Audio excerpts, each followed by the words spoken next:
I was standing in the cramped hallway outside the PTA meeting room, the noise of parents chatting blending with the faint smell of burnt coffee. I'd stepped out to call Emma, but as I rounded the corner, I froze mid-step. My half-brother Ryan was leaning against the vending machine, phone held close to his mouth, speaking in that hushed but urgent tone I knew from years of watching him bargain his way out of trouble. "I'm telling you, I can cover the rest of the payment next month. I've got about 20 grand extra from Emma's fund. No, she won't miss it. She hasn't even applied yet." He chuckled nervously. "Look, it's either this or I get the car taken." I didn't breathe. My ears rang so loudly I missed whatever came next. 20 grand. From Emma's fund. My daughter's college fund. The one our dad set up before he died. The one Ryan had insisted he'd handle, so it would grow with interest. The vending machine hummed softly between us. He didn't see me. I felt my nails dig into my palm, a slow burn rising from my chest. This wasn't casual borrowing. This was planned, deliberate. And worst of all, he was speaking about it like I didn't matter. Like Emma didn't matter. The door behind me clicked open suddenly, spilling light from the meeting room, and I instinctively moved back inside, pretending to check my phone. My hands were shaking so badly, I accidentally dialed voicemail instead of locking the screen. I sat down at the corner table as the meeting went on, words blurring into meaningless noise. There was only one thought vibrating through my skull. I had just overheard Ryan offering my kid's future as collateral for his own mess. But confronting him directly, right here, would set off a family war in front of half the school staff. And if I said nothing, tomorrow he could drain the account completely. The real question was, how could I prove what I'd heard without him twisting the story to make me look like the petty, paranoid sister? Shall I write the next chapter? The rest of that evening's meeting was a blur. But the whole drive home, my mind replayed his words in a loop. 20 grand extra from Emma's fund. You have to understand, that account wasn't just money. It was my father's promise. Before he passed, he called me into his hospital room. I can still hear the oxygen machine clicking, smell the antiseptic in the air. He'd said, "Her education is my gift to her, no matter what life throws your way." He wanted it safe, untouchable. At the time, Ryan had swooped in with spreadsheets and charm, insisting he could invest the savings in a high-yield account. "Why let it just sit when I can make it grow?" he'd said. And back then, I'd agreed, partly because I was grieving, and partly because saying no to him always felt like inviting a storm. Ryan and I share the same father, but not the same childhood. He's 2 years older, from Dad's first marriage. He's always had this way of blending swagger with victimhood, making you feel like helping him was the noble thing to do. After Dad died, he became the self-appointed family treasurer, for Dad's estate, for anything involving shared resources. It seemed easier to let him wear the crown than fight over who was in charge. I thought about Emma in her bedroom, turning the pages of her college brochures, talking about dorm life and graphic design majors. She was counting on that money like she counted on the sun rising. Something constant, certain. The idea that her own uncle could be slicing away at it without her knowing made my stomach twist. But here's the trap. If I accused him now, without rock-solid proof, he'd say I was attacking him out of old resentment, the same line he's used before when I've disagreed with him. And our family circles are tight. Everyone talks, everyone judges, and somehow I'd be the overreacting half-sister who couldn't let go of childhood grudges. Still, sitting in my parked car that night, I swore to myself I couldn't just sit and hope he'd act with integrity. That would be like leaving the front door wide open and praying no one walks in. I needed to move carefully, quietly, until I was sure. I just didn't know yet the warning signs had been flashing for months. And I'd ignored them. Shall I write the next chapter? Looking back now, those signs were practically waving in my face. I thought about the first time I noticed something off. Last spring, when I asked Ryan for the most recent statement from Emma's fund so I could fill out a preliminary scholarship form. He'd forgotten his online banking password, said it would take a week to reset, and then accidentally sent me a screenshot with the top and bottom cropped off. I told myself it was just him being careless. That's easier than admitting you suspect theft. Then there were the comments. So casual I almost didn't register the sting at first. At a family BBQ, while Emma was showing her aunt her college art portfolio, Ryan laughed and said, "Who knows, kid? Maybe you'll take a gap year and save us all a fortune." Everyone chuckled. Emma smiled politely, but I saw the flicker in her eyes. That tiny hurt that comes when someone chips away at something important to you. And there was the control. He insisted any tuition-related expenses, test prep courses, application fees, should be approved by him to keep the numbers clean. It was presented like responsible management, but it made every transaction feel like I was asking permission for my own child's future. Even the way he'd started showing up at our PTA events more often made sense now. I used to think he was just trying to be involved, but maybe he was keeping an ear to the ground, making sure no one else in the school community knew how he was managing the fund. The pieces slid into place with a sickening click. I saw him then, not as my slightly impulsive, sometimes irresponsible half-brother, but as someone capable of smiling at my daughter while whittling away her dreams behind a locked account. And yet, I still wasn't ready to make a move. Because family politics in our world can turn on a dime. If I challenged him and lost, I'd be labeled the troublemaker, and he'd keep the money, maybe even punish me by controlling it more tightly. I needed to hear his explanation from his own mouth, but doing so without tipping my hand would take careful timing. What I didn't realize was that when I asked, he would turn it around so fast it would make me question my own memory. Shall I write the next chapter? The next afternoon, I caught him alone in the PTA lounge, leaning over the coffee machine, scrolling on his phone. My pulse was already spiking, but I told myself, keep it calm, keep it vague. "Hey, random question," I began, keeping my voice easy. "I overheard you yesterday talking about 20 grand from Emma's fund. What was that about?" He looked up slowly, the smirk already forming like it had been rehearsed. "Oh, that? You misunderstood. I was talking about projected interest, not actual money." He chuckled, like I'd just said the most adorably clueless thing. "You're always so literal." I didn't blink. "I know what I heard, Ryan." That's when the gears shifted. His face cooled, his voice dropped. "You've always wanted to control everything, haven't you? This is about you not trusting me. But of course, you've never liked Amanda." His wife. The card he always played when he wanted to corner me. Accuse me of jealousy, of some petty dislike, so he could claim I was biased. Something about the directness of it threw me. Suddenly my certainty wavered. Was I blowing this out of proportion? Misremembering the exact words? That's what gaslighting feels like. But in the moment, it's smoke in your lungs. Hard to see, hard to breathe. He put the lid on the conversation with a shrug. "Don't start family drama over your imagination." And then he walked out before I could respond.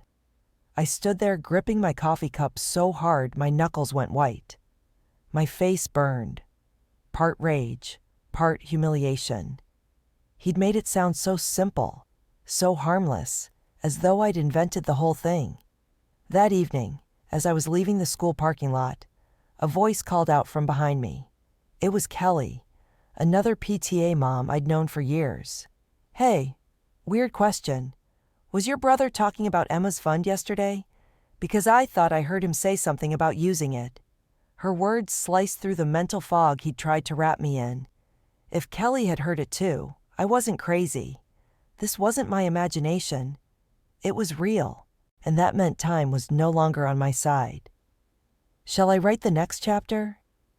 2 nights later, I found myself sitting at a round table in the middle of the school's fundraising dinner, pushing roast chicken around my plate while smiling through clenched teeth. Ryan was at the opposite side of the room, schmoozing with the school principal like he was running for local office. I shouldn't have been surprised when he took the microphone halfway through dessert. He always loved being the center of attention. "Ladies and gentlemen," he began, "let's hear it for our students, future lawyers, engineers, artists." He glanced at my table, right at Emma, and smirked. "And maybe a few who'll be working part-time to pay for their own dorms, huh?" The laughter was scattered, awkward. Emma's fork froze midway to her mouth. My cheeks flamed, but my pulse went cold. It wasn't just a tasteless joke. It was a public breadcrumb. He was planting the idea that Emma might not have her tuition fully covered. That was how Ryan operated. Make something sound hypothetical, plant it in enough minds, and when it became real later, no one would gasp. The principal shot me a quick glance, confusion flickering across her face. At the next table, Kelly raised her eyebrows. Even without knowing the truth, people could sense the tension in that moment. And I could feel a shift. This was no longer just a private worry. His behavior was leaking into public spaces, shaping a narrative where Emma was less secure, less planned for, less supported. I spent the rest of the night with my stomach in knots, alternating between the urge to confront him then and there, and the knowledge that doing so in front of parents and teachers would explode into gossip wildfire. When it was finally over, Ryan breezed past me, clapping me briefly on the shoulder. "Lighten up," he said under his breath. "It was just a joke." But jokes tell the truth in disguise. And his setup was clear. If Emma's fund went missing, it would already sound like it had been the plan all along. I knew then I needed something concrete. Proof I could wave in front of him that even he couldn't smirk away. The problem? Getting it without tipping him off would mean crawling into the shadows of his dirty secrets. Shall I write the next chapter? The following Monday, I decided to try a direct but civil approach. One last chance to resolve things without blowing the family to pieces. I called Ryan and suggested we sit down together to map out a graduated release plan for Emma's funds. That way, as application fees, deposits, and tuition payments rolled in, I could move the needed amounts straight into her account without bothering him for approval each time. He agreed to meet me at the coffee shop near the school. He showed up 10 minutes late, wearing that easy grin that used to disarm me. "Let's hear this plan of yours," he said, sliding into the seat opposite me like a benevolent king humoring a subject. I laid it out as simply as possible. The account would stay in your name until she graduates, if that's what you want. But we open a secondary account for Emma in my name, link them, and transfer funds as costs come. It protects everyone. Full transparency. His smile vanished like a flipped switch. "Out of the question," he said flatly. "Why?" "It's cleaner and safer," I pushed. "Because," he leaned in, voice dropping, "that account is structured in a way you wouldn't understand. There are investments, time-locked terms. You pull money out early, you lose value. And if you pull lawyers into this," he jabbed a finger toward me, "don't you dare. You'll ruin Dad's legacy and make us both look like greedy vultures." There it was, the guilt hook. Make me feel like protecting Emma is an act of betrayal against our father's memory. My jaw clenched. I'd offered compromise, and he'd slammed the door. He stood up before I could argue further. "Stop worrying. She's fine. We're all fine. Drop it." And then he walked out, leaving half his coffee untouched. I sat staring at the steam curling from my own cup, feeling the tightness in my chest push up into my throat. He wasn't going to give me access. He wasn't even willing to pretend to cooperate. Whatever investment he was talking about, I was starting to believe it was just debt wearing a mask. I knew that if I didn't find a way to see that account myself, the next time I thought about it might be the day Emma found out her dream school was out of reach. And that's when someone unexpected offered me a way in. Shall I write the next chapter? It happened 2 days later, in the most ordinary way. I was leaving the school after helping set up for the spring art showcase, when Kelly jogged up behind me, holding a folder. "Hey, I wasn't sure if I should say anything," she started, glancing around to make sure no one was within earshot. "But my husband's at the credit union on Maple, and he's handled some accounts that, well, let's just say your brother's name came up." My breath caught. "Kelly, But she cut me off. "He can't legally give you his records, but he showed me a redacted printout of monthly activity on an account with both your names attached. There have been a bunch of cash withdrawals, like big ones, 6 months in a row, always just under the reportable limit. You know what that means, right?" I didn't need to be an accountant to know. Structuring withdrawals to avoid attention wasn't the behavior of someone protecting a trust fund. It was the behavior of someone hiding how much they were taking. Kelly opened her folder just enough for me to see. Rows of dates and amounts glared back at me. $3,900, $3,500, $3,800, never quite $4,000. I felt heat flood my face as I did the math. Nearly 20 grand gone already. The exact number I'd overheard on the phone. I wanted to scream. Instead, I took a shaky breath. "Can I get a copy?" She shook her head. "If anyone finds out I even showed you this, my husband could lose his job. But you could memorize this page." So I did. Every date, every amount, etched into my mind like carving into stone. My hands were trembling when I shut the folder. "Kelly, you don't know what this means to me." "I think I do," she said softly. Driving home, my fury finally solidified into a sharp blade of resolve. He could lie. He could gaslight. He could hide behind Dad's legacy. But numbers don't lie. And now I had them, inside my head, ready to use. The only question was how to swing that blade without cutting myself to pieces in the process. That night, staring at the ceiling, I decided.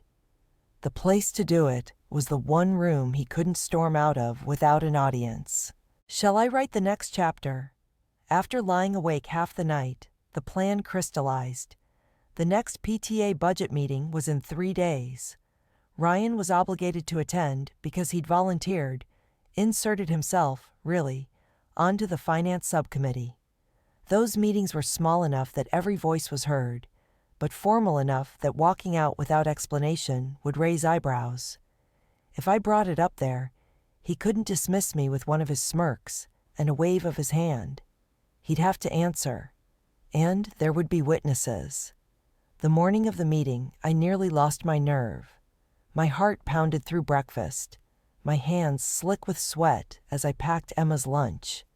But then I remembered her posters taped above her desk. Art schools circled with sticky notes, tiny stars marking her favorites. Those were her dreams, and they were already vanishing, dollar by dollar, while I hesitated. When I entered the meeting room, Ryan was already at the table, chatting with the PTA treasurer. He greeted me with a cheery, "Hey sis," like he hadn't gutted our trust less than a week ago. That fake warmth of his made my spine straighten rather than crumble. We went through the budget agenda, ticking off fundraising milestones and expenses. I waited until other business, the point in the meeting where anyone could bring up unrelated issues. "Actually," I said, forcing my voice steady, "there's something I'd like clarity on, regarding Emma's college fund, the shared account in both our names." Ryan's eyes flicked to mine, sharp for a split second before the smile returned. "Sure, what about it?" I reached into my folder and pulled out the handwritten list I'd made from Kelly's memory-fed ledger, each date and withdrawal amount written in my neatest hand. I'm just puzzled by these cash withdrawals over the last 6 months, all just under $4,000. Can you explain what they were for? The room went so still, I could hear the faint buzz of the fluorescent light overhead. One PTA member shifted in her seat. The treasurer's pen stopped moving. Ryan's smile faltered. "Where did you get that?" he asked, his tone suddenly cold. I leaned back. "Does it matter? If it's all above board, you'll have no problem letting us know, right?" His jaw clenched. The performance was cracking, and everyone could see it. And then, right there, in front of the board, he made his first mistake. "Shall I write the next chapter?" He laughed, too loud, too forced, and said, "This is ridiculous. You're seriously ambushing me here? In front of people who have no idea what they're talking about?" But no one was laughing with him. Mrs. Abrams, the treasurer, frowned and adjusted her glasses. "Ryan, if these are withdrawals from a joint account earmarked for college expenses, that does seem concerning." I could see his brain spinning, calculating what lie would stick. "They're, advance payments," he stammered. "Temporary? The money's tied up in a short-term investment, and I needed quick liquidity. All going back in next month." I tilted my head. All 6 months of it? That got a few raised eyebrows from the rest of the group. He shifted in his seat, rubbing his chin before muttering, "Yeah, exactly." "And what investment is this?" The treasurer probed gently. "It's private. Family matter." His tone went sharp at that last part, the warning glare directed at me now crystal clear. "Back off." I stayed quiet for a beat, letting the tension thicken until the silence wasn't mine to break. That's when Mrs. Abrams spoke again, with that calm, authoritative tone PTA presidents seem to be born with. "Ryan, with funds attached to a minor's education, even family members are accountable. If this board is aware of irregular withdrawals and takes no action, that's on us legally. I'll need a copy of the account records by next Monday." The color drained from his face. He tried to argue, to duck, but there it was. A deadline, a paper trail, and witnesses who now had just enough information to suspect something ugly. When the meeting adjourned, Ryan avoided my eyes and all but bolted for the door. I stayed behind, helping stack chairs, while that strange mixture of adrenaline and relief swirled in my chest. It wasn't over, not even close. But for the first time, the balance of power had shifted. He couldn't hide behind charm now. Too many people had seen the crack in his perfect act. And the next crack was going to snap the whole thing wide open. "Shall I write the next chapter?" 2 days later, I got the call I'd been both dreading and willing into existence. Mrs. Abrams's voice came through my phone, clipped but steady. "Well, Ryan brought the account records in this morning," she began. "Just so you know, copies have been made for the PTA file, for posterity." My pulse kicked up. "And?